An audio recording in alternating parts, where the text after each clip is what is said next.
não criou nenhuma chance real de gol. Nenhuma. Zero. Zero. Como analisar uma campanha dessa sem usar a palavra fracassou? Escreve aí para mim, por favor. Fracassou. O que faz o meio-campo do Brasil? Cria o quê? Ele marca e faz falta. Dá muita pancada. Mas cria o quê? Eu até esqueci. O Dorival sempre disse que ele gosta, sempre jogou com o centroavante ali de origem, naquela posição. Então por que o Pedro, por exemplo, não está lá? Melhor ter ido embora agora nas quartas de final do que correr o risco de perder mais uma para a Colômbia, mas vai que chegasse a final, imagina tomar uma pancada dura da Argentina na final. Salve, galera! A seleção brasileira foi eliminada ontem nos pênaltis para a seleção do Uruguai e eu quero ver agora o que o mestre Galvão Bueno falou de mais uma eliminação da seleção brasileira. As imagens são do canal GB, link na descrição como créditos. Deixe o seu like, se inscreva e ative o sininho. Vamos lá para o vídeo. Se a seleção brasileira tivesse jogado alguma coisa, tivesse feito alguma coisa de positivo. Mas vamos lá. De novo nas quartas de final. De novo. Alguém rugou praga? Não. É que o futebol brasileiro vem caindo a cada Copa,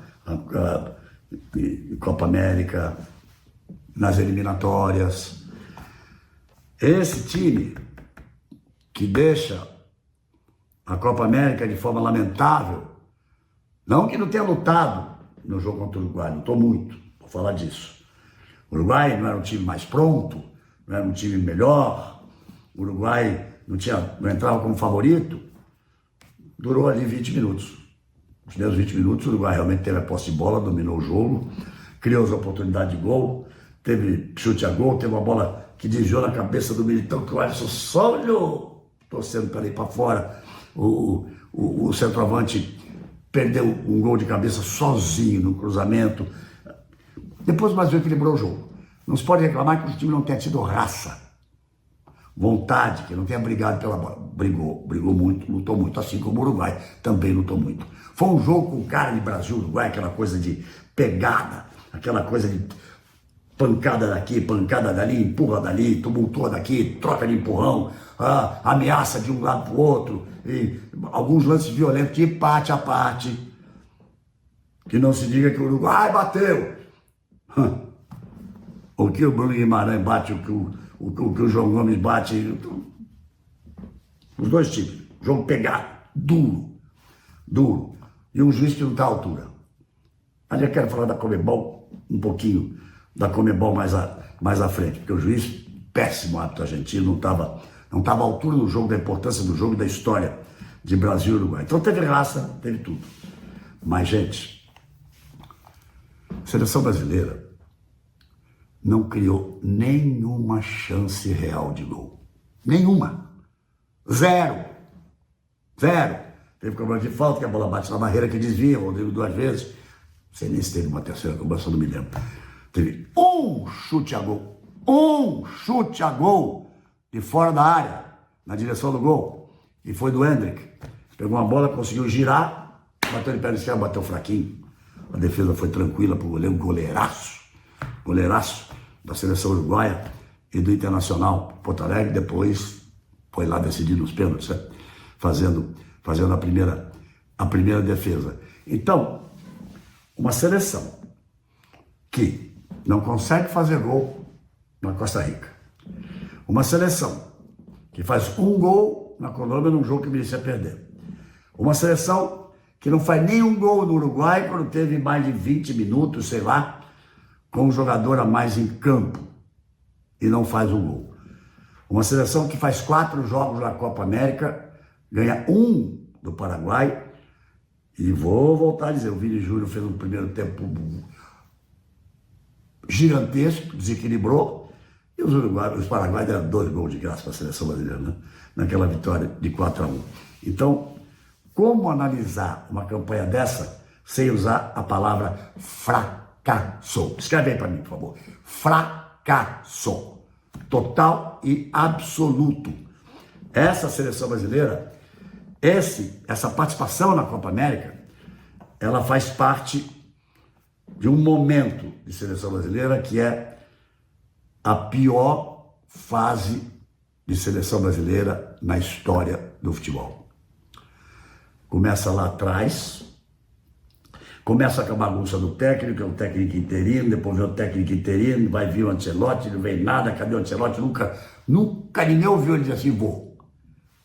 Não, então toda aquela confusão, depois veio o Dorival, não foi também muito bem nessa Copa América, mas é um técnico de qualidade, mas somando tudo, 2023 foi o pior ano da história do futebol brasileiro.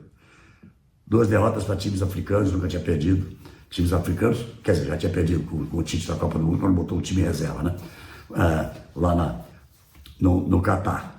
Mas perdeu em eliminatórias, perdeu da Colômbia, perdeu do Uruguai, perdeu em casa da Argentina, nunca tinha perdido em casa o futebol brasileiro, nunca tinha perdido um jogo de eliminatórias, jogando em casa e perdeu no Maracanã para a Argentina.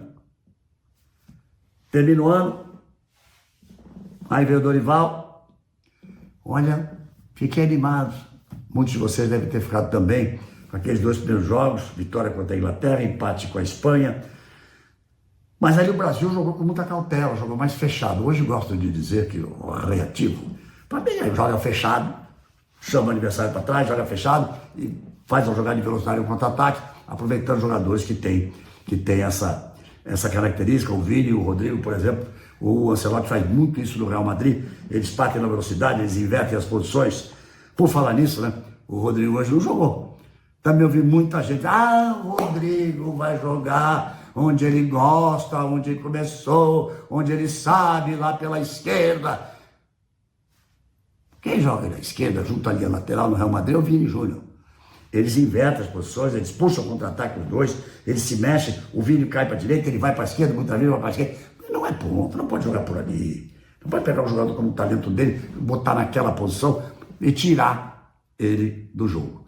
E isso foi um dos grandes problemas da seleção brasileira. Então, não fez gol, porque não criou chance de gol. Porque só deu um chute no gol de fora da área.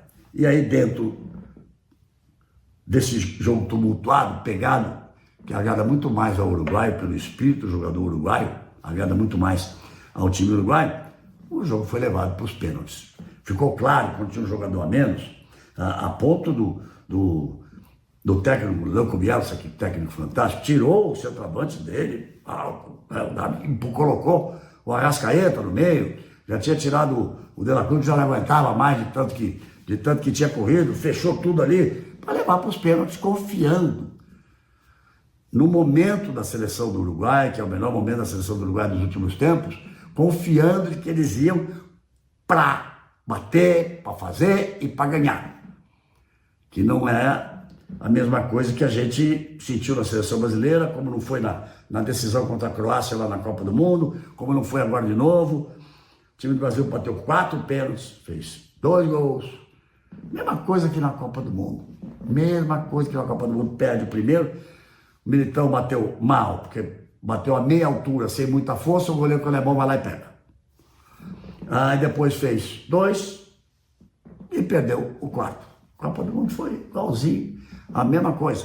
E olha que o Uruguai podia ter decidido ainda antes, podia ter feito 4 gols na 4ª cobrança aí, ainda seria pior para o resultado para a seleção brasileira. Mas eu fico aqui pensando, 37 dias que essa seleção está junto. Acho que nem Copa do Mundo ultimamente não tem tanto tempo para se treinar, para jogar, porque você tem os treinos, você tem 4 jogos, você tem tudo ali para ir acertando. Não temos laterais.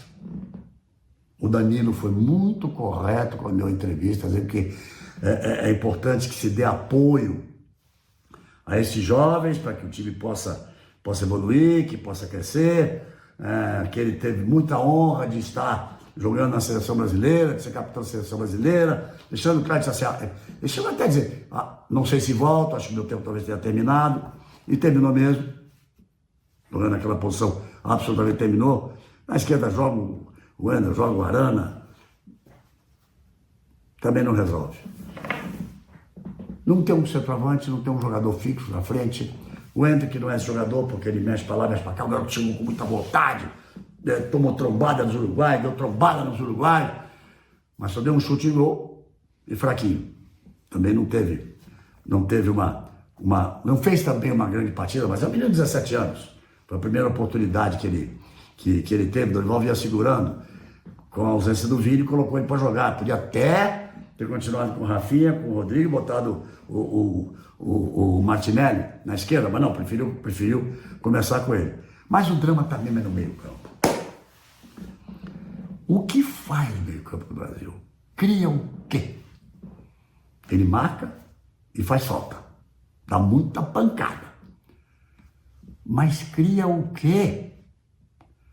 Volto a dizer. Nunca tinha visto isso. Porque isso não faz parte da história da seleção brasileira de futebol. Vou nem citar não, porque senão vai ficar meia hora falando aqui. Todos os craques, jogadores geniais que jogaram no meio-campo e no meio-campo que chega para o ataque, na história da seleção brasileira. Todos os jogadores dessa seleção jogam em times pequenos da Premier League. Mas o Newcastle classificou ali, o Newcastle lá nos anos 80, então vamos deixar o Newcastle como médio. Porque o João Gomes joga no Wolverhampton, o Paquetá joga no West Ham, o André joga no Fulham, o Bruno Guimarães joga no Newcastle. Médio, vai. De médio para baixo. Nunca existiu isso na seleção brasileira. Pega a Colômbia, o meio campo dela joga no futebol do Brasil, né? Um joga no Palmeiras, o outro joga no São Paulo, o outro joga no Fluminense. Aí você pega o do Uruguai, um joga no Paris Saint-Germain, o outro joga no Real Madrid, os outros dois jogam no futebol brasileiro, no Flamengo. Não dá, gente. Se nós não temos lateral, vai lá no Palmeiras, pega o lateral direito que tem. Vai lá no Flamengo, pega o lateral esquerdo que tem. Um meio-campo que não cria nada. Não tem lugar para o Veiga, não tem lugar para o Gerson, não tem lugar para ninguém. Estou citando nomes assim. Alguma coisa tem que mudar. Porque nesse momento, a seleção brasileira tem que pensar nas eliminatórias. Elas recomeçam em setembro. E a seleção brasileira está em 6º lugar nas eliminatórias. Volto a repetir. 6º lugar nas eliminatórias. E vai ter que ganhar. E vai ter que voltar forte. E vai ter que ter um meio-campo que crie jogadas. Vai ter que ter jogadores que finalizem. Até esqueci. O Dorival sempre disse que ele gosta, sempre jogou com o centroavante ali de origem, naquela posição. Então por que o Pedro, por exemplo, não está lá? E não tem nenhum jogador de todos esses que vêm do futebol europeu. Olha, gente, quer saber de uma coisa? Melhor ter ido embora agora nas quartas de final do que correr o risco de perder mais uma para a Colômbia, mas vai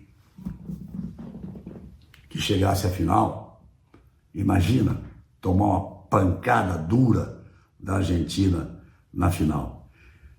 Gente, tá claro que tá tudo errado, assim como a Conmebol fez tudo errado, a Copa América é tudo errado. É, seleção brasileira de mal a pior, né, cara? Faz muito tempo que a seleção brasileira não encanta, não empolga o seu torcedor, né? Faz muito tempo que a seleção brasileira passa vergonha e faz o seu torcedor passar vexame, né? O torcedor brasileiro, galera, na verdade, não está nem aí para a seleção brasileira, cara. Porque nós temos uma CBF amadora, né? A seleção brasileira ficou 1 ano e meio procurando técnico. sem técnico, né? Esperando um tal de Ancelotti que o senhor Edinaldo falava que tinha assinado um pré-contrato com a seleção brasileira. E cadê esse contrato que nunca apareceu, né? Depois contratou Fernando Diniz como técnico interino, esperando o Ancelotti que nunca chegou. Um fracasso atrás do outro. Com Dorival Júnior começou bem, né? Venceu a Inglaterra, depois empatou com a Espanha. Isso deu aquela enganada no torcedor brasileiro, né? Agora vai, ó. Empatamos com a Espanha, vencemos a Inglaterra. Agora vai com Dorival Júnior. Só que daí vem jogos amistosos, vem a Copa América e nós vemos a real situação da seleção brasileira. Vencemos somente o Paraguai, galera. Empatamos com o Uruguai, que é uma boa seleção. Empatamos com a Colômbia, que é uma boa seleção. Empatamos com a Costa Rica, cara. E vencemos o Paraguai. Uma campanha ridícula da seleção brasileira na Copa América, né? O Dorival Júnior ainda não perdeu com a seleção brasileira, só que o futebol não convence, o futebol é pobre, sem criação. Ontem o Brasil não criou nada, Malemar chutou no gol. Desse jeito a seleção brasileira não vai conquistar nada, galera. Hoje somos a quarta força sul-americana, estamos atrás de Argentina, Uruguai e Colômbia. E isso para a seleção brasileira pentacampeã é o cúmulo, é o fundo do poço, né, cara? Ficar atrás de 3 seleções sul-americanas. A Argentina foi a última campeã mundial, né? Então, assim, ficar atrás da Colômbia e do Uruguai, aí já é demais, né? O que você acha sobre isso? Comente aqui onde vamos parar com esse futebol pobre da seleção brasileira. O que acontece? O problema é técnico, o problema são as convocações, o problema é o quê? É a CBF? Vou te dar a resposta, é tudo isso. O problema é tudo isso. As convocações, o técnico, a CBF e os jogadores que são convocados, cara. O Pedro, o melhor atacante brasileiro, o maior goleador na temporada, tem 25 gols nessa temporada. O cara não foi convocado pela seleção brasileira. Por quê? Qual o motivo? É empresário? Por que o Pedro não foi convocado? Não temos a resposta, cara. Mas eu fiquei muito feliz e contente do Pedro não ter sido convocado, porque o Flamengo hoje lidera o Campeonato Brasileiro. O Pedro hoje é o artilheiro do Brasileirão e também o atacante que mais marcou gol nessa temporada. Tem 25 gols. Ainda bem que ele não foi convocado, senão o meu time seria prejudicado, né? Hoje nós torcemos mais para os nossos clubes do que para a seleção brasileira. Valeu, galera. Tamo juntos. Deixa o like, se inscreva aqui no nosso canal e ative o sininho. Saudações. Fui!